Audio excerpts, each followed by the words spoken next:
Get ready. 5 seconds, 2 seconds, start.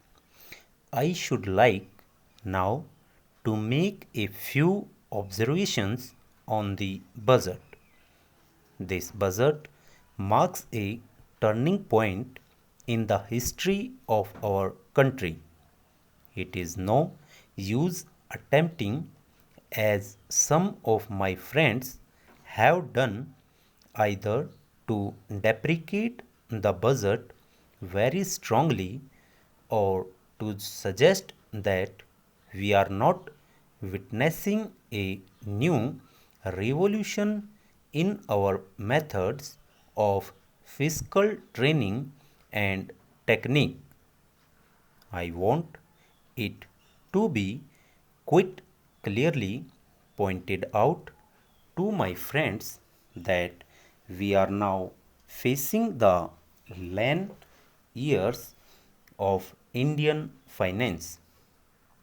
Hitherto, we had revenue surpluses which were a form of public saving and which were meant to be utilized for capital development. Hereafter, this form of revenue surplus would not be available. We have therefore to find out ways and means of implementing our great program of national reconstruction at minimum cost. My point is that the deficit on revenue account would be of the order of about rupees 90 to 20 crores.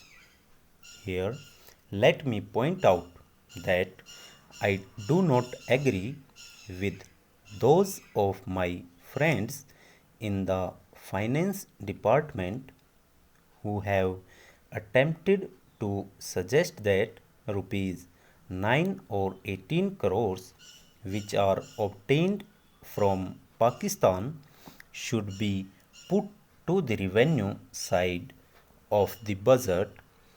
They are to be put on the capital side, but that does not seriously alter the trend of my argument. What I am suggesting is that we would have to be prepared for a deficit of a much higher order even on the revenue side. That itself should make us realize that there are very many problems which we have to face and that we have to undertake ways and means of increasing the resources of our country so that it might be possible for us to have a greater amount of surplus or a greater amount of public saving for the purpose of financing capital development. The finance minister, in the course of his speech, Mr. Deputy Minister pointed out that the deficits during the past 2 years were of the order of rupees 83 crores. I venture humbly to disagree with him because I feel that when we are talking of deficits, we must take into account the overall deficit incurred by the central government, and that would be of the order of rupees 200 crores. During the years of relatively light expenditure, we had shortfall of about rupees 200 crores. Undoubtedly, now When we are going to have a very great amount of expenditure, we might have a greater amount of deficit, and we would have to find out ways and means of trying to meet our capital expenditure. Some members have pointed out that deficit financing is good. Others have pointed out that it is position.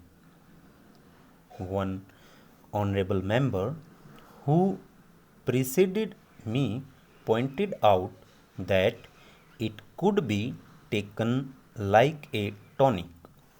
Now, I am not willing to enter into the merits of deficit financing or demerits of deficit financing in an academic spirit. The time has now come when we should face realities. I do suggest that we have to indulging deficit financing, because without indulge in deficit financing it would not be possible for us to indulge in capital expenditure on such a large scale. But when we are talking of the scope of deficit financing, I would like to place before the House and the Finance Minister the two great limitations which face us. The first limitation that face us is that concerning the internal price level. The Honorable Finance Minister referred to the cost of living. He said that he was going to keep a watch over the cost of living so that it may not shoot up within a short period and make a mess of the plans of capital development. But there is another limitation which has also to be borne in mind, a limitation which has not received as much notice as it should have done in all the discussions that have taken place on deficit financing. That limitation is the external limitation, or the limitation which arises on account of our balance of payments position. I think this is as important, Mr. Deputy Speaker, as the internal price level, and I should like to elaborate that particular point a bit more, because I feel that a time will shortly arrive when we might have either to reconsider our policy or might even have to leave the Sterling Club of which we are a member. The second serious limitation is as serious as the first. What would be the consequences of deficit financing on our balance of payments?